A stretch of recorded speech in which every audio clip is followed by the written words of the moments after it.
Is Gen Z really the worst generation to work with? Let's break it down. Gen Z is the first culture not afraid to tell it to your face if work sucks. They're gonna give you instant feedback right then and there. So if they are complaining about the work, it's probably not them, and it's probably you and the culture that you've set at work. Because I learned this from working with my own Gen Z staff. I learned this from talking with my friends who manage Gen Z. Gen Z really care about these three things and these three things only. Authenticity, doing work they like or care about, and having a actual work-life balance. They don't just want to work all day. So if you are working with Gen Z and you just see them complaining and not happy and not being productive, that should tell you they don't have those three things. So the lesson in all this is not them, it's most likely you. Fix those three things, you'll have a happy team. Okay. This guy, you guys all heard what he said. He's basically saying all the failures of Gen Z and the insufferable nature and the fact that they suck at work is everyone else's fault. Okay, no worries. I'm going to restart this video and I'm going to take it from the top and we're just going to address his points one at a time. Is Gen Z really the worst generation to work with? Let's break it down. Gen Z is the first culture not afraid to tell it to your face if work sucks. They're gonna give you instant feedback right then and there. So if they are complaining about the work, it's probably not them, and it's probably you and the culture that you've set at work. Because I learned this. All right. Here's the deal. As a person in a supervisory role, I have to disagree. Right? It's very difficult to take Gen Z serious when they have complaints. Now, first and foremost, you guys got to understand, a happy employee is a complaining employee, right? That's every work field. People are going to complain, right? The only job where people aren't going to complain is the job that's not really a job, right? If they're just having fun and they're somehow getting paid to have fun and they don't have to do anything, right? And there's not a lot of jobs like that. So any job you're in, people are going to have their gripes and their moans and their complaints. So that's neither here nor there. All generations before Gen Z have complained vigorously about their job. That's a nothing burger. Here's the deal. With Gen Z, it's kind of difficult to take them serious because they come from the participation trophy generation, right? I remember where I was.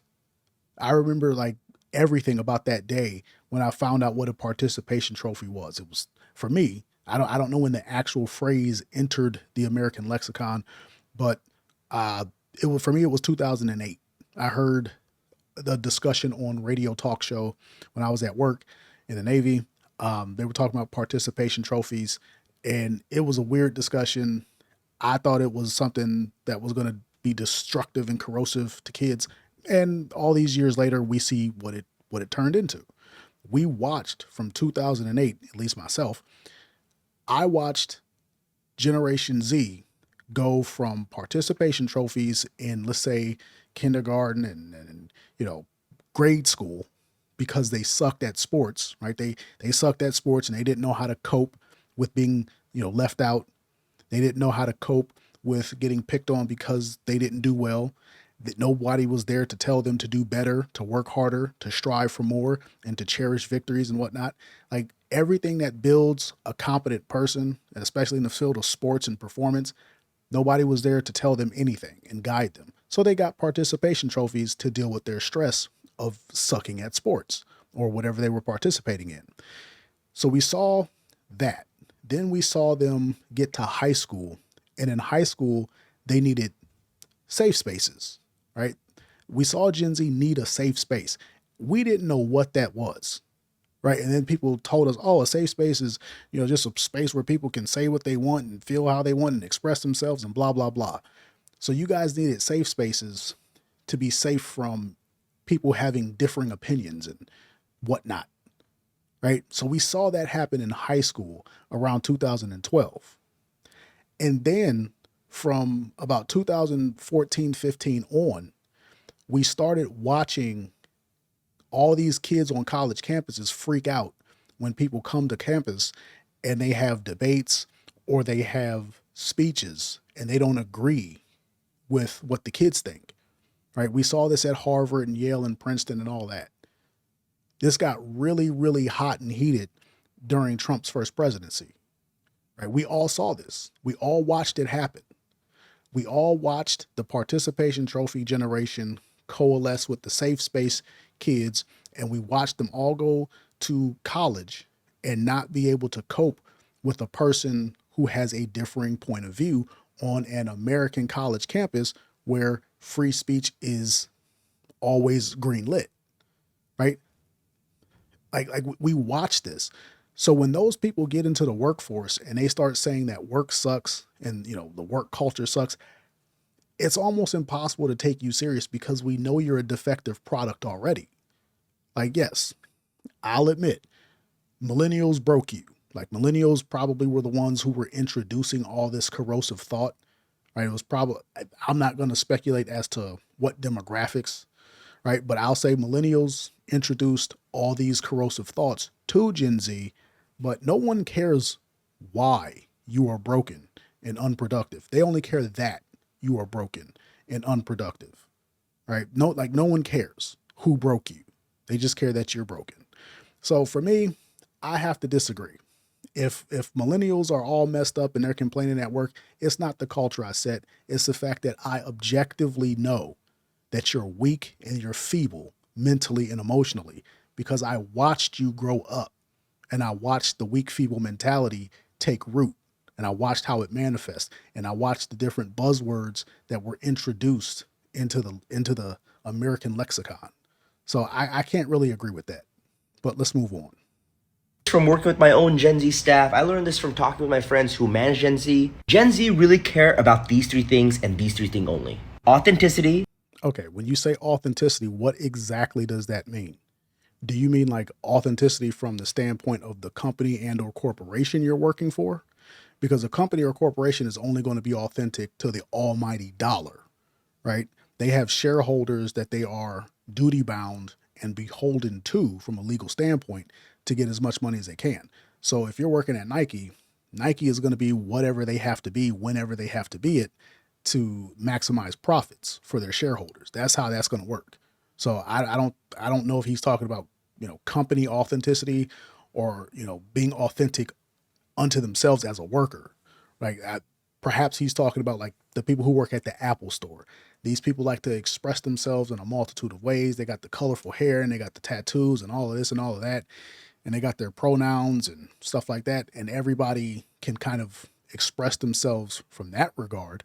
So if he's talking about that personal authenticity, I get what he's saying, but you have to understand, if I have a company of any sort or kind, whether, let's say I have a large YouTube channel, let's say I got millions of views, let's say I'm iShowSpeed or I'm Kai Cenat or I'm Mr. Beast, everybody can't show up and be authentic. If you're working for Mr. Beast, you can't show up and say you're this hardcore Christian because his audience might not be hardcore Christian. You can't show up and say that you're, a Trumper, right? You have to be whatever is best for the Beast brand, and the Beast brand is going to be whatever is best for the YouTube/Google brand. So you don't necessarily get to just show up and be authentically you, because whoever you are authentically, 9 times out of 10, it is going to be a financial liability for the company that you work for. So nobody cares about you being authentic because that's going to cost me money. It's going to cost me clients.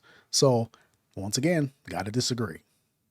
Doing work they like or care about. Okay, doing work they like or care about. Here's the deal. As an engineer, I can tell you, you don't do work that you like or care about until you really get up in rank. You are not showing up fresh out of college doing the work that you like or care about. You're going to do all the crap work that a senior engineer doesn't want to do, right? You're going to start off as a baseline technician, right? You have to learn the gear. Then you're going to move up to a field technician. What that means is I'm 40, I'm old, my back hurts, my knees hurts. I don't want to go out there to the field. So guess who's going? The new guy. We call you diapers because all you do is make a mess and we have to clean up after you. We're going to send diapers to the field.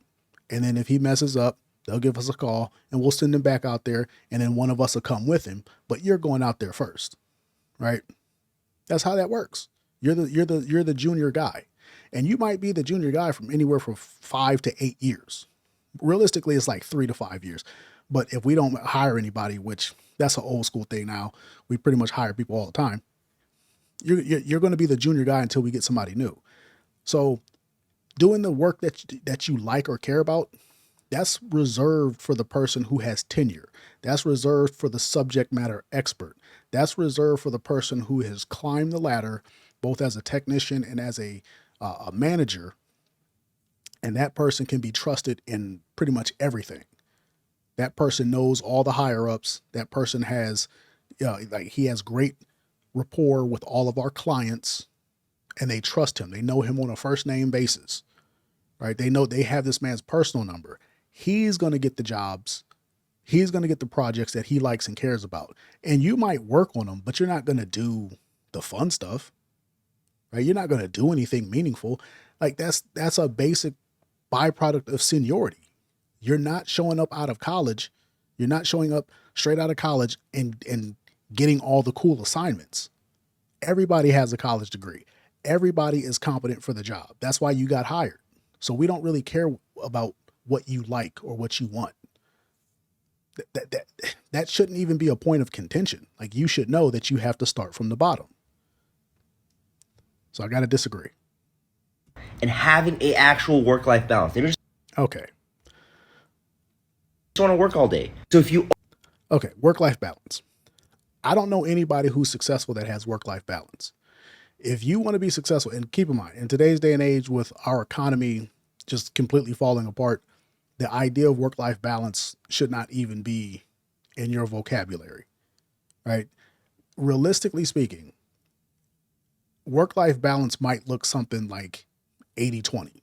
You're working 80% of the time, you're off 20% of the time. If you're in your young 20s, that's pretty much what it's going to be because you're getting established. So that's the balance. The balance isn't 50-50. It's not work half the day and then party the rest of it. That's not how that works.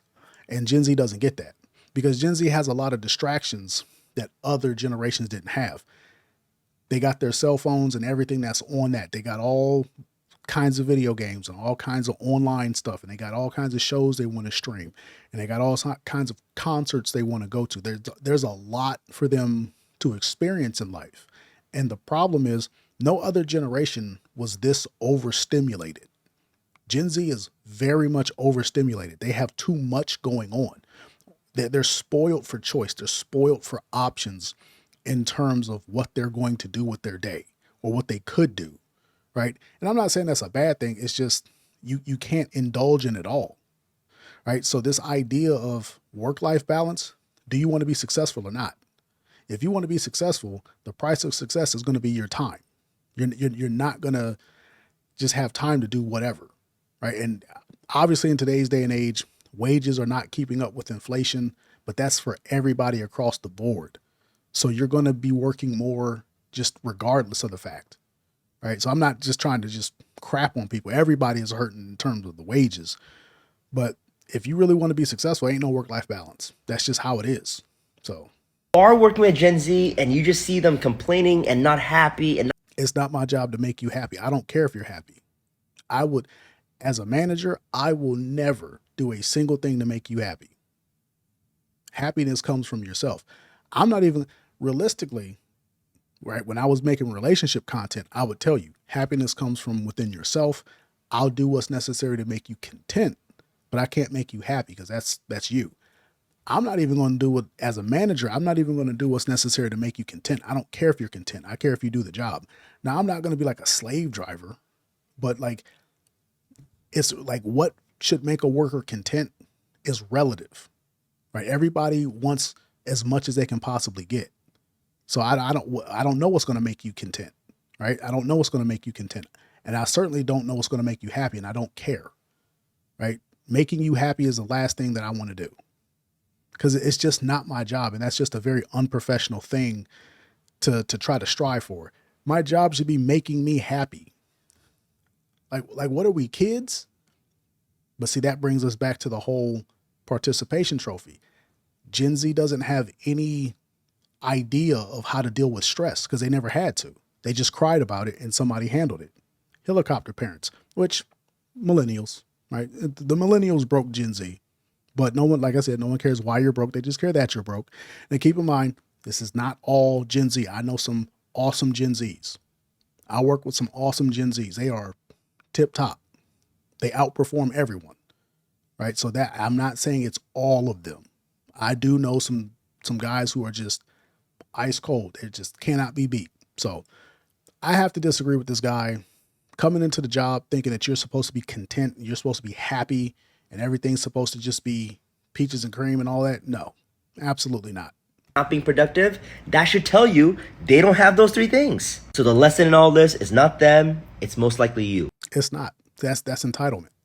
Thinking that it's everybody else's job to please you when you need the job. Because if you don't work here, we're going to hire someone else. We don't care. Like you, we don't care about you. You're expendable.